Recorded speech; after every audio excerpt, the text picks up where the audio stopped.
Hello friends, எல்லாரும் நல்லா இருக்கீங்களா? இன்னைக்கு நாம ஹோட்டல் ஸ்டைல்ல தவா ஃப்ரைடு ஃபிஷ் கிரேவி தான் பார்க்க போறோம். இந்த கிரேவி ரொம்ப ஸ்பைசியா, ரொம்ப அரோமேட்டிக்கா, செம்மையா இருக்குங்க. இது நல்ல சுட சுட ரைஸோட வச்சு சாப்பிட்டீங்கன்னா தேவாமிர்தமா இருக்கும். இந்த ரெசிபிய ஒரு தடவை நீங்க ட்ரை பண்ணி பார்த்துட்டு எப்படி இருக்குன்னு எனக்கு கமெண்ட் பண்ணுங்க. இந்த மாதிரி எந்த ரெசிபி உங்களுக்கு பண்ணணும்னு தோணுதோ அந்த ரெசிபியும் கமெண்ட் பண்ணுங்க. நான் அந்த ரெசிபிய ட்ரை பண்றேன். Thank you friends. இப்போ வீடியோக்குள்ள போலாமா?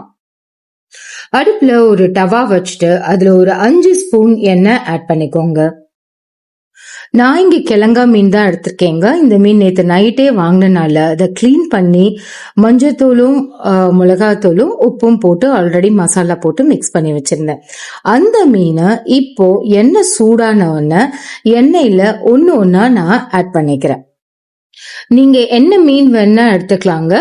பட் மசாலாவும் உப்பும் ஆட் பண்ணிட்டு அதை மிக்ஸ் பண்ணி வச்சுட்டு அது இதே மாதிரியே நீங்க ஆயில்ல ஆட் பண்ணிக்கோங்க. அடுப்பை சிம்மிலேயே வச்சு மீனை வேக விடுங்க. ஒரு 5 நிமிஷம் அப்படியே வேகட்டும். 5 நிமிஷத்துக்கு அப்புறம் ஒரு மீனா திருப்பி விடுங்க. ஸோ தட் அடுத்த சைடும் மீன் நல்லா வேக ஆரம்பிச்சிடும்.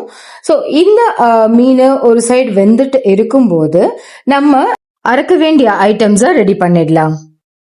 ஒரு மிக்ஸி ஜார்ல 5 பச்சை மிளகாய் ஆட் பண்ணிக்கோங்க. ஒரு ஸ்பூன் ஜீரகம் ஆட் பண்ணிக்கோங்க. அரை ஸ்பூன் வெந்தயம் ஆட் பண்ணிக்கோங்க. ஒரு பெரிய தக்காளி ஆட் பண்ணிக்கோங்க. கட் பண்ணி ஆட் பண்ணிக்கோங்க. அது கூடவே ஒரு சின்ன எலுமிச்சை அளவுக்கு புளிய வாஷ் பண்ணி ஆட் பண்ணிக்கோங்க. ஒரு 1/4 கப்பு தண்ணியும் ஆட் பண்ணிட்டு நல்லா மைய அரைச்சி எடுத்துட்டு வந்துடுங்க. இப்படிதாங்க பேஸ்ட் மாதிரி இருக்கணும். இப்போ இத எடுத்து வச்சிடுங்க. இப்போ நம்ம ஃப்ரை பண்ணிட்டு இருக்க அந்த மீன் எல்லாம் ஒண்ணுன்னா மெதுவா திருப்பி விடுங்க. சோ தட் அடுத்த சைடும் இந்த மீன் எல்லாம் நல்லா குக் ஆகும். 2 சைடுமே மீன் நல்லா வறுபட்டிருக்கணும். இப்ப எல்லா மீனையும் நல்லா திருப்பி போட்டதுக்கு அப்புறமாட்ட நடுவுல அந்த பேனுக்கு நடுவுல ஆயில்ல ஒரு 10 சின்ன வெங்காயத்தை பொடியா நறுக்கி ஆட் பண்ணுங்க. அது கூடயே ஒரு 6 பல்லு பூண்டு இருந்தா அதையும் ஆட் பண்ணுங்க. பூண்டு வெங்காயமும் நிறைய போட்டீங்கன்னா இன்னுமே கிரேவி டேஸ்டா இருக்கும். எஸ்பெஷலி இந்த பூண்டுங்க இந்த ஃபிஷ் வறுத்த அந்த எண்ணெயில அந்த வெங்காயமும் பூண்டும் வறுபடும் போது ஒரு டேஸ்ட் வரும் பாருங்க, செம்மையா இருக்கும். அதனால நிறைய பூண்டு போட்டீங்கன்னா சாதத்துல பசடி சாப்பிடும் போது இன்னுமே டேஸ்டா இருக்கும். சோ அதுக்கு மேல எவ்வளவு உப்பு தேவையோ அதை அழகா தூவி விடுங்க. தூவி விட்டு இந்த வெங்காயம் அந்த பூண்டை கொஞ்சம் லைட்டா அந்த இடத்துல வதக்குங்க.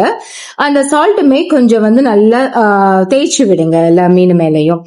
அதுக்கப்புறம் ஒரு 3 ஸ்பூன் மிளகாய் தூள் ஆட் பண்ணிக்கோங்க. அப்புறம் அந்த மிளகாத்தூள் எல்லா மீன் மேலையும் படுற மாதிரி அதை நல்லா மிக்ஸ் பண்ணி விடுங்க. அதோட அந்த காரம் அந்த எண்ணெயில எல்லாத்துலயுமே இறங்கணும், எல்லா மீன் மேலையும் இறங்கணும். சோ அதனால அது மேல எல்லாத்துலயுமே தடவி விட்டுட்டு அண்ட் அதையுமே அந்த ஒரு ஃபிஷ்ஷையுமே நீங்க திருப்பி போடுங்க. திருப்பி போட்டீங்கன்னா இந்த காரம் அந்த எண்ணெயிலும் இறங்கும், எல்லா மீனுக்குமே அந்த காரம் மிக்ஸ் ஆகும். இப்போ நம்ம அரைச்சு வச்சிருக்க அந்த தக்காளி புளி பேஸ்ட மெதுவா ஆட் பண்ணிக்கோங்க. அந்த மீன்ல எல்லா இடத்துலயுமே சுத்தி ஆட் பண்ணிக்கோங்க. சோ தட் அந்த பேஸ்ட் எல்லா மீனோடையுமே மிக்ஸ் ஆகி கரெக்டா இருக்கும். அதை நல்லா ஆட் பண்ணிட்டு மீன் உடையாம இந்த கிரேவிய இந்த மிக்ஸ கொஞ்சம் நல்லா பரட்டி விடுங்க. இப்போ அடுப்பை ஃபுல் சிம்முக்கு வச்சிடுங்க. ஏன்னா டக்குன்னு அடி பிடிச்சிரும் மீன். ஸோ சிம்ல வச்சுட்டு ஒரு மீனையுமே லைட்டா பரட்டி விடுங்க. ஸோ தட் இந்த தக்காளி புளி பேஸ்ட் ஃபிஷ் எல்லா ஃபிஷ்ஷோடையும் கிளீனா மிக்ஸ் ஆயிக்கும். அண்ட் இதே மாதிரி நல்லா மிக்ஸ் பண்ணி விட்டுட்டு ஒரு 10 நிமிஷம் மூடி போட்டு மூடி வச்சிடுங்க.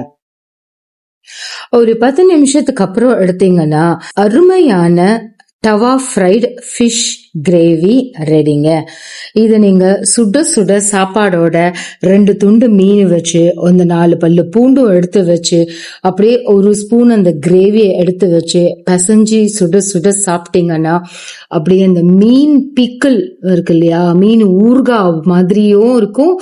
அதே டைம் அந்த ஃபிஷ் அவ்வளோ ஜூஸியாகவும் ரொம்ப அருமையான டேஸ்டா இருக்கும் ஃப்ரெண்ட்ஸ். கண்டிப்பா இந்த டேஸ்ட் உங்க எல்லாருக்கும் ரொம்ப பிடிக்கும்.